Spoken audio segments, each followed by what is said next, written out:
नमस्कार दोस्तों, स्वागत है आप सभी का मेरे YouTube channel Mayank study point पे। और मैं हूं आपका होस्ट मयंक साव। और आज का हमारा वीडियो सेल्स मैनेजमेंट का है, जिसके अंदर आज हम लोग जानेंगे सेल्स फोर्स मोटिवेशन के बारे में। तो चलिए वीडियो में आगे बढ़ते हैं। और वीडियो में आगे बढ़ने से पहले अगर आप सभी ने मेरे चैनल को अभी तक सब्सक्राइब नहीं किया है तो जल्दी से चैनल को कर दी सब्सक्राइब और प्रेस कर दिए बेल आइकन को भी, ताकि आपको हमारे आने वाले वीडियो का नोटिफिकेशन तुरंत मिले और आप उसे मिस ना कर सके। तो बढ़ते आज के हमारे टॉपिक की तरफ। तो चलिए आज कुछ नया सीख लेते हैं।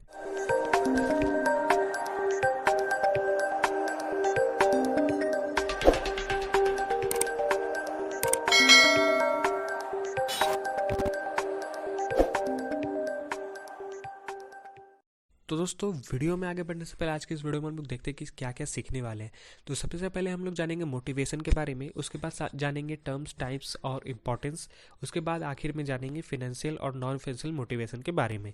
तो शुरू करते हैं मोटिवेशन से। तो दोस्तों, मोटिवेशन आज के टाइम पे हर चीज़ को करने के लिए मोटिवेशन का ज़रूरत पड़ता है। मोटिवेशन कैसा कि आपको एक टारगेट रखना पड़ता है जिसके लिए आप काम करोगे। मुझे चैनल पे वीडियो डालना है तो मेरा एक टारगेट है कि हाँ, मुझे वीडियो डालना है, सुबह 10 बजे तक मेरे बच्चों के पास वीडियो आ जानी चाहिए। तो ये मेरा एक टारगेट है। तो मैं उस टारगेट के हिसाब से अपने आप को मोटिवेट करूँगा, अपना पीपीटी क्रिएट करूँगा, अपने आप को रेडी करके प्रिपेयर करके वीडियो शूट करूँगा। ये होता है मोटिवेशन कि मुझे ये मोटिवेशन मिल कहाँ से रहा है। और आज के टाइम पे मैं देखा हूँ कि लोगों में और स्टूडेंट्स में मोटिवेशन की काफ़ी कमी हो गई है। तो मोटिवेशन किस तरीके से लाया जाता है, किस तरीके से होता है, वो हम लोग बात करते हैं। तो आज की इस वीडियो में हम लोग जैसे सेल्स फोर्स के बारे में बात करें तो हम लोग यहाँ पे बात करते हैं सेल्स मैनेजमेंट या फिर सेल्स पर्सन के ऊपर, कि एक सेल्स पर्सन अपने आप में मोटिवेशन कैसे लेकर आता है अपने काम के लिए। वैसे मोटिवेशन तो हर फील्ड में, हर ऑर्गेनाइजेशन के हर डिपार्टमेंट में बच्चों में पाना बहुत ज़रूरी और उसमें होना भी चाहिए कि मोटिवेशन रहेगा तभी वो आगे कुछ कर पाएंगे। मोटिवेशन ही नहीं रहेगा तो वो कुछ नहीं कर पाएंगे। तो what is motivation? Motivation is come driving force within individual by which they attempt to achieve some goal in order to fulfil some need और एक्सपेक्टेशन। मोटिवेशन कहाँ से आता है? वो एक ड्राइविंग फोर्स है जो हर एक इंडिविजुअल में पाया जाता है। वो कैसे होता है कि उसने किसी तरह का गोल सेट कर रखा है या फिर अचीव करने की सोची है। कोई टॉपर सोचता है कि मुझे टॉप करना है, इस बार अपने क्लास में सबसे टॉप करूंगा। या फिर कोई एक ऐसा आदमी जो सोचता है कि मुझे आगे जाके ये करना है। आप लोग भी अपने बचपन में कहते होंगे कि मुझे सीए करना है, सीएमए करना है, मुझे सीए बनना है या वकील बनना है, जज बनना है, ऐसा पायलट बनना है, कुछ ना कुछ ऐसा आपको बनना होता है। तो वो एक टारगेट होता है। आप उस टारगेट के लिए क्या कर रहे हो, आप अपने उस टारगेट को पाने के लिए कितने हद तक गिर सक रहे हो, जा सक रहे हो, वो होता है मोटिवेशन। की उस गोल को पाने के लिए, फुलफिल करने के लिए आपको किस चीज़ की नीड होती है, आपका क्या एक्सपेक्टेशन होता है, और उस एक्सपेक्टेशन के ऊपर काम करना, उस गोल को अचीव करने के लिए काम करना ही मोटिवेशन कहलाता है। कि आपको वो मोटिवेशन सोने नहीं देता। हर बार जैसे हम लोग कई बार ऐसे मोटिवेशन वीडियोस भी देखते हैं जिसमें कहा जाता है कि सपना वही होता है जो सोने ना दे। तो वही होता है मोटिवेशन। उसी चीज़ को बोलते हैं मोटिवेशन, जो आपके अंदर चलता रहता है कि मुझे वो ड्रीम कंप्लीट करने के लिए क्या करना होगा। मैंने 1000 सब्सक्राइबर के लिए अपना दिन रात सब कुछ छोड़ दिया था, अपना सारा कंफर्ट छोड़ दिया, तब जाके 1000 सब्सक्राइबर हुआ। ये मेरा एक पहला अचीवमेंट था, मेरा पहला टारगेट था। तो यही चीज़ आपका अंदर भी होगा कि आपको भी कुछ करना है, कि आपको टॉप करना है, पास होना है या कुछ भी। तो वो कैसे होगा? वो मोटिवेशन है। फिर सेल्स पर्सन के बारे में बात करें तो what is sales force motivation? Motivation is the effort sales people want to make to complete various aspect of their jobs. Sales force motivation में मोटिवेशन का क्या एफर्ट रहता है कि वो हर एक सेल्स पीपल के अंदर वो क्या चाहता है कि वो हर एक चीज़ कर सके, हर एक वेरियस एक्सपेक्ट को जो उस सेल्स पर्सन का जॉब में है उसको कंप्लीट कर सके। वो होता है मोटिवेशन। कि उस सेल्स पर्सन को अगर कोई प्रोडक्ट बेचना है तो वो प्रोडक्ट बेचने के लिए वो किस तरीके का मोटिवेशन गेन कर रहा है, वो कहाँ से वो मोटिवेशन लेके आ रहा है और उस पब्लिक के पास जा रहा है और जाके अपना प्रोडक्ट बेच रहा है, वो होता है मोटिवेशन। तो ये होगा मोटिवेशन का डेफिनेशन और सेल्स फॉर मोटिवेशन। अब ये मोटिवेशन का प्रोसेस क्या होता है इसको समझते हैं। तो प्रोसेस इसका होता है मोटिवेशन का, सबसे पहले तो टेंशन आता है किसी भी चीज़ का। जैसे मैंने आपको कहा कि आपको अपने गोल को अचीव करने के लिए आपके दिमाग में एक प्रेशर आता है, प्रेशर इंक्रीज होता है कि ये प्रेशर है मेरे ऊपर, इतना सारा चीज़ है, ये मुझे पास करना है, इतने सारे सब्जेक्ट्स है, पढ़ना है, कैसे करूँ, क्या करूँ। तो ये सेम चीज़ मेरे अंदर भी होता है कि मेरे बच्चे यहाँ पे वीडियो का वेट कर रहे हैं और मैं वीडियो शूट नहीं कर पा रहा हूँ। आप देख भी रहोगे कि 3-4 दिन से मेरे वीडियोस भी रेगुलर नहीं आ रहे। क्यों? क्योंकि मेरा थोड़ा सा फीवर हो गया था, इसीलिए वीडियोस नहीं आ पा रहे थे, शूट नहीं कर पा रहा था, गले में आवाज़ नहीं थी। तो ये था, ये मेरा एक टेंशन था। लेकिन अब मैं अपने मोटिव की तरफ आगे बढ़ रहा हूँ, तो अब धीरे धीरे मेरा टेंशन जो है वो रिड्यूस हो रहा है। तो यहाँ पे टेंशन रिड्यूस यही कहलाता है, टेंशन रिडक्शन यही कहलाता है कि मैं वीडियो बना रहा हूँ तो ये मेरा टेंशन थोड़ा थोड़ा रिड्यूस हो रहा है, अपने मोटिव की तरफ मैं आगे बढ़ रहा हूँ। फिर वहाँ पे उस मोटिव के साथ साथ मेरा बिहेवियर कैसा है, अच्छा है या ख़राब है, और उस बिहेवियर के साथ मेरा गोल अचीव कैसा है, वो मैं गोल के लिए किस तरीके अपना बिहेवियर रखा हूँ। कि ऐसे ही छोड़ दिया कि छोड़ो रहने तो 1000 सब्सक्राइबर तो हो गया, अब मुझे कुछ नहीं करना। लेकिन नहीं, मेरा और आगे गोल क्या हो गया कि मुझे अपने गोल को अचीव करना है, 10,000 सब्सक्राइबर पे पहुंचना है। तो मुझे 10,000 सब्सक्राइबर तक जाने के लिए आपको किस हद तक, कहाँ तक मुझे पढ़ाना है या फिर कैसे पढ़ाना है, किस तरीके से हेल्प करना है, ये अब मेरा गोल हो गया है। और यही गोल मेरा पैसन हो गया, और यही चीज़ मेरा फिर से टेंशन बन रहा है कि मुझे 10,000 सब्सक्राइबर्स गेन करना है। तो इसलिए करवा दो ना यार। तो यहाँ पे जब मेरा गोल अचीव हो गया, 1000 सब्सक्राइबर जैसे मेरा अचीव हुआ, तो वहाँ पे मेरा टेंशन जो है एक तरह से रिड्यूस हो गया कि अब हो गया, अब आराम से फिर से मैं शुरू करूँगा। ये होता है प्रोसेस ऑफ मोटिवेशन। ये सभी के अंदर होता है, चाहे स्टूडेंट हो या फिर कोई सेल्स पर्सन हो या फिर कोई दूसरे डिपार्टमेंट का आदमी हो या फिर कोई भी हो। दुनिया का हर एक आदमी को मोटिवेशन का ज़रूरत पड़ता है और उसका यही प्रोसेस होता है। फिर अब हम लोग यहाँ पे बात करते हैं मोटिवेशन ऑफ सेल्स पीपल, कि उसके कुछ स्टेप्स होते हैं। सेल्स पीपल किस तरह के तरीके से, कौन से रास्ते से अपने आप को मोटिवेट करते हैं। तो सबसे पहला चीज़ आता है नीड हायरार्की थ्योरी, उसके बाद आता है ERG थ्योरी, उसके बाद आता है हर्ट्ज़बर्ग 2 फैक्टर थ्योरी, और आखिर में आता है गोल सेटिंग थ्योरी। तो इन सभी थ्योरी के ऊपर हम लोग बात करते हैं। तो सबसे पहले हम लोग बात करेंगे नीड हायरार्की थ्योरी, जिसको हम लोग मैस्लो हायरार्की थ्योरी भी कहते हैं। आप लोग अपने बुक्स में पढ़ोगे मैस्लोज थ्योरी, तो वो क्या होता है वो समझते हैं।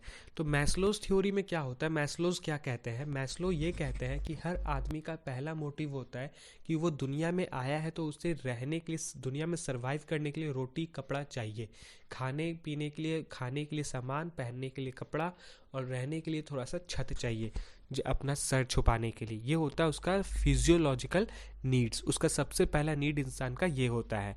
फिर दूसरा, जब ये चीज़ उसका फुलफिल हो जाता है तो फिर उस आदमी का क्या नीड होता है, सेफ्टी नीड, कि मैं रहता हूँ तो मैं जंगल वगैरह में रहता हूँ, तो मेरे पास एक छोटा घर होना चाहिए जिसके अंदर मैं बारिश में, ठंड में, गर्मी में बच सकूँ, जिसके कारण जानवर लोगों से बच सकूँ, जीव जंतुओं से।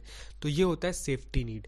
सेफ्टी नीड होने के बाद आपका क्या होता है, सोशल नीड। सेफ्टी नीड के अंदर ये भी आ सकता है कि आप कहीं जॉब कर रहे हो तो आपका एक जॉब से सैलरी आ रहा है, ये एक सेफ्टी होता है कि चलो मेरा पैसा मुझे मिल रहा है, मुझे हर मंथ पैसे मिलेंगे। तो ये होता है सेफ्टी नीड, जब आप अपना पैसा को थोड़ा सा सेव करने लगे। सेव करने के लिए क्या, कि आपको फ्यूचर में जब आप जब काम करने लायक ना हो, आपको कहीं जॉब ना मिले, तो उस सेविंग को आप अपने सर्वाइवल के लिए यूज़ करो। तो वो होता है सेफ्टी नीड, कि मैं बाद में ये फ्यूचर में अपने सेविंग्स का यूज़ करूँगा। फिर आता है सोशल नीड। सोशल नीड्स की जब आपका ये दो फुलफिल हो जाता है, फिजियोलॉजिकल नीड और सेफ्टी नीड, तो आता है कि लोग मुझे थोड़ा सा पहचाने, मेरे कुछ दोस्त बने, कुछ भाई बने, कुछ ऐसे लोग बने जो मुझे पहचान रखे, मेरा पहचान बन सके। तो ये होता है सोशल नीड। फिर आता है एस्टीम नीड। एस्टीम नीड में क्या होता है कि मुझे लोग इस तरीके से पहचाने कि मेरा कुछ उपाधि हो, जैसे कि मेरे नाम के आगे डॉक्टर लग जाए, CA लग जाए, CMA लग जाए। ये होता है एस्टीम नीड।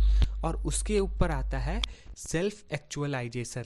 सेल्फ एक्चुअलाइजेशन देखिए सबके अंदर नहीं होता। सेल्फ एक्चुअलाइजेशन क्या होता है, जैसे मैं अपने फ्रीडम फाइटर्स के बारे में बात करूं, भगत सिंह, महात्मा गांधी, सुभाष चंद्र बोस, ये लोग जो पर्सन थे, ये लोग सेल्फ एक्चुअलाइजेशन के थे, कि इन लोगों ने पहले ही अपना गोल बना लिया था और उन्होंने देख लिया था कि मेरा भारत आज़ाद होने वाला और उसे आज़ाद करने के लिए मैं क्या करने वाला हूँ। ये होता है सेल्फ एक्चुअलाइजेशन। ये आज के टाइम पे बहुत कम लोगों पे पाया जाता है या फिर बिल्कुल भी नहीं पाया जाता है। आज के लोग यहाँ एस्टीम नीड तक ही आके रुक जाते हैं। हो सकता है वो एस्टीम नीड मैं भी हूँ उसी में अभी भी, हो सकता है आप हो सकता है आपके घर में हो, हर कोई भी हो सकता है। एस्टीम नीड तक ही अधिकतर लोग रहते हैं, सेल्फ एक्चुअलाइजेशन पे बहुत रेयर जाते हैं। मेरा सपना है कि मैं पूरे देश को पढ़ता एजुकेटेड देख सकूं। ये होता है सेल्फ एक्चुअलाइजेशन। ये मेरा सेल्फ एक्चुअलाइजेशन है। आपका क्या सेल्फ एक्चुअलाइजेशन है वो आप मुझे कमेंट करके बताएं।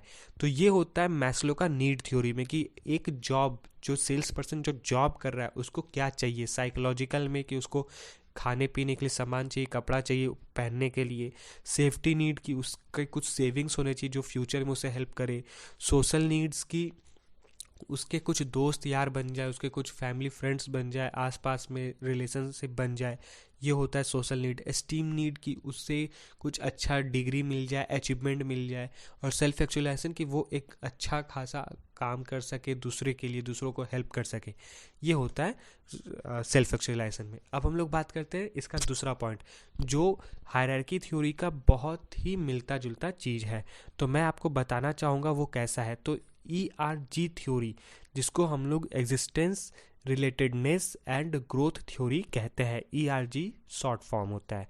The lower the level of satisfaction in a need the more it will be desired. तो जैसे कि यहाँ पे एग्जिस्टेंट रिलेटेडनेस और ग्रोथ थ्योरी को बताया गया, वो मैस्लो की थ्योरी के ऊपर बताया गया था। तो मैस्लो थ्योरी किस तरीके से बताया गया वो हम लोग समझते हैं। तो आपके सामने ये जो दिख रहा है, ये जो 2 पॉइंट्स है, ये जो 2 पॉइंट्स है, सेफ्टी नीड यहाँ तक पूरा, ये सेफ्टी नीड से लेके साइकोलॉजी नीड है फर्स्ट और सेकंड, ये हो जाता है एक्सट्रीम नीड, यानी कि जो ऑथर जो हम लोग को बता रहा है एग्जिस्टेंस नीड, कि मुझे ये चाहिए, मुझे ये दोनों चीज़ चाहिए। उसके बाद जो आता है वो होता है सेफ्टी नीड से लेके सोशल नीड का 50%, या फिर हम लोग ये भी कह सकते हैं, अगर हम लोग इसका बात नहीं करें तो हम लोग ये कह सकते हैं सोशल नीड का फुल और एस्टीम नीड का हाफ। इसे हम लोग कहते हैं रिलेटेडनेस नीड। यहाँ पे क्या होता है कि उससे सोशल नीड, उसे अपने जान पहचान के लोग चाहिए, और साथ में उसे कुछ प्रोफेशनल्स भी चाहिए कि चलो मेरा कुछ नाम है, मैं MBA हूँ, मैं ग्रेजुएट हूँ, मैं 12th पास हूँ, या फिर डॉक्टर हूँ, PhD होल्डर हूँ। ये होता है एस्टीम नीड। एस्टीम नीड बस यहाँ हाफ तक होता है। आप लोग कह रहे होंगे कि सर ने फुल क्यों नहीं किया। फुल इसलिए नहीं होता क्योंकि आगे भी इसका पोर्शन होता है जो ग्रोथ नीड की तरफ आता है। तो हाफ जो होता है एस्टीम नीड का और सोशल नीड का फुल होता है, वो होता है रिलेटेडनेस नीड। और जो बचा हुआ पोर्शन है सेल्फ एक्चुअलाइजेशन से लेके एस्टीम नीड का हाफ, वो होता है ग्रोथ नीड। ग्रोथ नीड में क्या होता है कि अब उसका सारा चीज़ हो गया, उसके सारे फ्रेंड्स बन गए, फ्रेंड सर्कल है, लोग उन्हें जानते है, उसका सारा डिग्री है, उसके पास बहुत बड़े बड़े डिग्री है, वो डॉक्टर है, PhD होल्डर है, MBA है, ये सारा चीज़ है। अब उसे चाहिए कि अब अपना सेल्फ एक्चुअलाइजेशन को वो पूरा करे, उसने जो एक सपना देखा है उस सपने को वो पूरा करने की कोशिश करे। ये होता है ERG थ्योरी के अंदर। तो ये 3 पॉइंट्स है, वो 3 पॉइंट्स हमने बता दिया आपको। अब हम लोग यहाँ पे बात करते हैं Herzberg 2 factor theory. Sales person के अंदर अगर बात करें हर्जबर्ग का फैक्टर क्या करता है 2 फैक्टर, तो ये होता है सबसे पहले हाइजीन फैक्टर आता है, उसके बाद आता है मोटिवेशन फैक्टर। ये 2 फैक्टर्स हैं। हाइजीन फैक्टर ये हो जाता है जो सेल्स पर्सन को डायरेक्टली इफेक्ट करे उसके पैशन पे, जैसे कि कॉरपोरेट पॉलिसी एडमिनिस्ट्रेशन की, उसके कंपनी का पॉलिसी कैसा है उसको लेके, एक एम्प्लॉय को लेके, सेल्स पर्सन को लेके उस कंपनी का कि सही है या नहीं, वो एडमिनिस्ट्रेटिव की उसमें रूल्स रेगुलेशन कैसे है, ख़राब है, अच्छा है, ये सारा चीज़। फिर relationship with supervisor and peers, कि उन लोगों के एक दूसरे के बीच में रिलेशनशिप कैसा है, सुपरवाइज़र का या फिर उनके पीयर्स का। फिर वहाँ का वर्किंग कंडीशन कैसा है, उनको सैलरी टाइम टू टाइम मिलता है या नहीं मिलता है, उनका पर्सनल लाइफ कैसा है एक दूसरे के बीच में, उन लोगों का स्टेटस क्या है, क्या वो ज़िंदगी भर sales as a junior sales person बनकर रह जाएगा या फिर प्रमोशन भी होगा, ये सारा चीज़। सिक्योरिटी है या नहीं है, मतलब कि सिक्योरिटी इन द सेंस कहने की मतलब कि उसका जॉब सिक्योरिटी है या नहीं, सिक्योर है या नहीं, या फिर कभी भी निकाल के छोड़ देंगे ऐसा। सुपरविज़न है या नहीं है, कुछ चेंजेस होंगे या नहीं होंगे। और आपको अगर नहीं समझ में आए कॉर्पोरेट पॉलिसी एंड एडमिनिस्ट्रेशन में, तो इसका मतलब ये होता है, कॉर्पोरेट पॉलिसी का मतलब कि वहाँ पे कुछ टाइम टेबल है या नहीं, कुछ रूल्स रेगुलेशन, मैनेजमेंट कैसा है वहाँ का, ये होता है कॉर्पोरेट पॉलिसी। आपको बुक में हो सकता है कंपनी पॉलिसीज़ और एडमिनिस्ट्रेशन देखने को मिले। तो ये होता है हाइजीन फैक्टर। मोटिवेशन फैक्टर में क्या होता है कि ये सारी चीज़ें जब उसे मिल रहे, पैसे वगैरह सभी चीज़ मिल रहा है, तो उनका एक और मोटिवेशन होता है कि उनको वो जो प्रोडक्ट बेच रहे हैं उनका उससे मोटिवेशन किस तरीके से मिल रहा है कि हम चलो और भी अपना प्रोडक्ट बेचते हैं। तो अगर वो प्रोडक्ट बेचते हैं, सेल्स पर्सन का मैं बात करूं, तो सेल्स पर्सन का आप लोग हमेशा देखते हो कि उन लोग का एक टारगेट होता है कि मुझे इस मंथ में इतना सारा प्रोडक्ट सेल करना है। तो वो जब उस टारगेट को कंप्लीट करते हैं तो कंपनी उसे कुछ अवार्ड्स रिवॉर्ड्स देती है। तो वो होता है अचीवमेंट, हो सकता है उसको कमीशन दे दे, हो सकता है उसको कुछ लेटर दे दे, प्रमोशन लेटर दे दे। तो ये होता है अचीवमेंट, कुछ भी हो सकता है, ट्रॉफी हो सकता है, कुछ भी। फिर आता है रिकॉग्नाइजेशन, हो सकता है कि उसको शाबाशी मिले कि चलो तुम बहुत अच्छा काम करते हो, तुमको थोड़ा सा अब सैलरी और ज़्यादा मिलेगा, इंटेंसिव मिलेगा, ये रिकॉग्नाइज किया जाएगा दूसरे कुछ और काम के लिए। फिर उसका वर्क मोटिवेशन कि उसके काम को और इम्प्रूव करने के लिए हेल्प किया जाएगा। रिस्पॉन्सिबिलिटी उस पर दिया जाएगा, जब आप किसी चीज़ पे किसी को आप नया रिस्पॉन्सिबिलिटी दोगे तो जाहिर है कि उसे सैलरी भी ज़्यादा दोगे या फिर उसे और आगे काम करने का मौका मिलेगा, ये होता है। फिर एडवांसमेंट की, अगर कोई बच्चा स्टार्टिंग से मतलब ग्रेजुएशन लेवल से है और वो सेल्स मैनेजर का काम कर रहा है, सेल्स पोस्ट पे काम कर रहा है, अब आप कंपनी चाहता है कि एक देख रहा है ये बहुत अच्छे से काम कर रहा है, तो कंपनी क्या ऑफर कर देता है उसे कि चलो तुम आगे पढ़ो, तुम्हारे आगे का पढ़ाई हमारा कंपनी पे करेगा। तो वो अब आगे ग्रेजुएशन के बाद एमबीए कर रहा है, तो वो चीज़ हो रहा है कि लोग कंपनी उसे भी आगे सीखने का मौका दे रहा है और सिखा रहा है। और वही चीज़ होता है ग्रोथ की, ग्रोथ में उसे प्रमोशन दे दिया गया या ट्रांसफ़र हो गया एक जगह से दूसरे जगह, उसको लाइफ इंश्योरेंस के लिए इंश्योरेंस कार्ड बना दिया गया, कार दे दिया गया, आने जाने के लिए घर दे दिया गया, ये सब होता है। तो हर्ट्ज़बर्ग टू फैक्टर थ्योरी में यही सारा बताया गया है। फिर अब हम लोग बात करते हैं गोल सेटिंग थ्योरी। जैसे कि हम लोग नाम से समझ रहे हैं कि गोल सेटिंग थ्योरी की पीपल का एक, हर आदमी का, हर एक सेल्स पर्सन का एक गोल होता है, उस गोल को सेट किया जाता है, उस गोल को पाने के लिए वो काम करता है। फिर वो गोल हो सकता है वो बड़ा हो, अगर उसका गोल बड़ा है तो उसको हायर बड़ा आउटपुट भी देना होता है उसके लिए। मैं चैनल स्टार्ट करता हूँ तो चैनल जब मैं स्टार्ट किया तो मुझे इसके लिए बड़ा आउटपुट भी देना पड़ा, मुझे अपना टाइम देना पड़ा, अपना समय, अपना काम, अपना पढ़ाई, अपना कंफर्ट जोन सब से निकल कर मुझे यहाँ पे फोकस देना पड़ा, मुझे पढ़ना पड़ा, पढ़ाना पड़ा, ये सारा चीज़। तो हायर आउटपुट। फिर set goal for sales people, यहाँ पे सेल्स पर्सन का अगर बात करें तो वो सेल्स पीपल जो है वो गोल सेट करता है, मुझे ये सारे प्लान्स है, ये सारे एक्टिविटीज़ है, मुझे अच्छे से करना है, मुझे ये सारे प्रायोरिटीज़ को लर्न करना है, समझना है, उनके मैनेजिंग टाइम को समझना है, और फिर उस गोल को अच्छे से क्लियर करना और उस गोल को अचीव करने में किसी तरह का डिफ़िकल्टीज़, बहुत ज़्यादा डिफ़िकल्टीज़ मुझे देखने को ना मिले, इस तरीके से प्रिपेयर होना है। ये होता है गोल सेटिंग थ्योरी। अब हम लोग बात करते हैं इसके सेल्स फोर्स टर्म्स के बारे में और टाइप्स। टर्म्स क्या होता है, इसका पहला टर्म आता है motivation is a inner feeling. Motivation एक इनर फीलिंग है जो आपको आपके गोल और आपके रिजल्ट को बेस्ट बनाने में, अचीव करने में ज़्यादा हेल्प करता है, ताकि आप उस काम को अच्छे से कर सको, अचीव कर सको। फिर it is desire to do better than best, और ये हमेशा डिज़ायर रखता है कि मैं आगे से बेहतर करूँ, आगे से बहुत बेहतर करने की कोशिश करूं। तो ये होता है उसका टर्म। इसके मैंने दो टर्म्स लिखे, क्योंकि आपको डेफिनेशन में और हर्ट्ज़बर्ग थ्योरी, मैस्लोज थ्योरी के goal setting theory, ERG theory, इसी में आपको सारे इसके टर्म्स मिल जाएंगे, इंपॉर्टेंस मिल जाएंगे। इसीलिए मैंने बस आपको छोटा सा बताने की कोशिश की कि ये सारी चीज़ होते हैं मोटिवेशन के अंदर। फिर आता है टाइप्स ऑफ मोटिवेशन कितने होते हैं, तो वो भी दो मैंने लिखे हैं यहाँ पे, दो ही इंपॉर्टेंट होते हैं, बाकी और उतना कुछ लिखने का नहीं होता है। फिर टाइप्स में क्या आता है, extrinsic motivation related to tangible rewards, जो टेंजिबल रिवॉर्ड्स होते हैं जिसको हम लोग देख सकते हैं, छू सकते हैं और महसूस तो कर ही सकते हैं, जैसे कि ट्रॉफी दे दिया, पैसे दे दिए, इंटेंसिव कमीशन, ये सारा चीज़।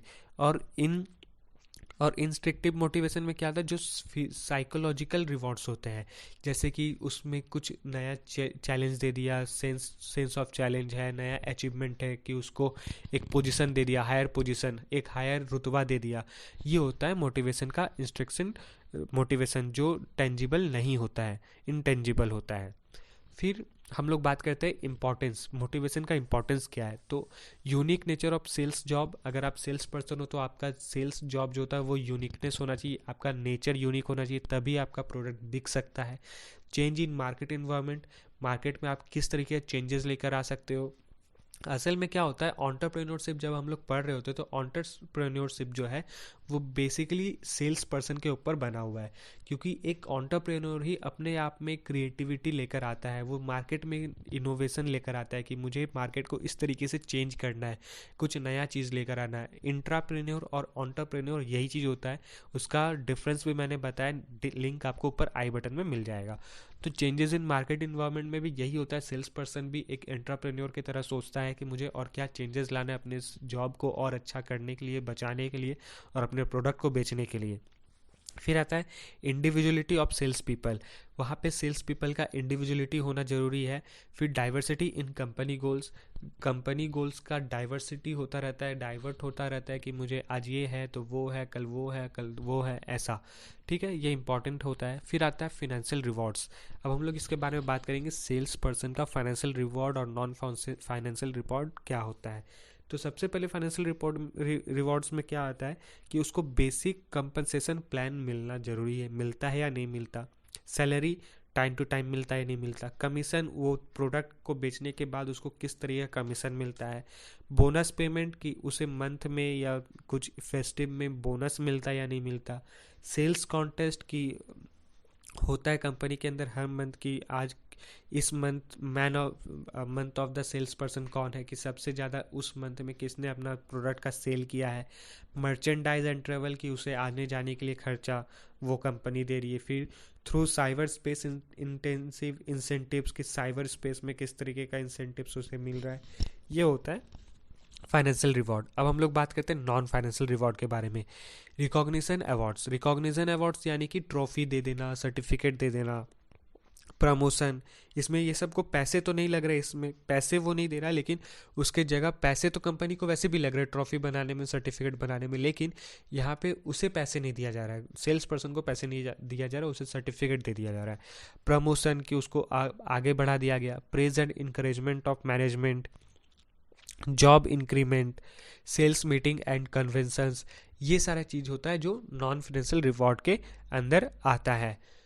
तो दोस्तों आज के लिए बस इतना ही। उम्मीद करता हूँ कि आप सभी को मेरा वीडियो पसंद आया होगा। तो जाते जाते वीडियो को लाइक करें, और अगर आप चैनल पर न्यू है तो चैनल को सब्सक्राइब करें, प्रेस करें बेल आइकन को भी, ताकि आपको हमारे आने वाले वीडियो का नोटिफिकेशन तुरंत मिले और आप उसे मिस ना कर सकें। तो मिलते हैं हमारे अगले वीडियो पे, तब तक के लिए जुड़े रहे मयंक स्टडी पॉइंट के साथ। वीडियो को प्लीज़ लाइक करें और कमेंट ज़रूर करें। वो मेरा फीवर था इसलिए नाक थोड़ा सा बंद है, और हो सकता है वीडियो में आपको कहीं कहीं थोड़ा सा स्टॉप फील हो रहा हो कि मैं चुप हो जा रहा हूँ, तो वो मेरी सांस की वजह से ऐसे हो रहा है। इसके लिए मैं माफ़ी चाहता हूँ। धन्यवाद।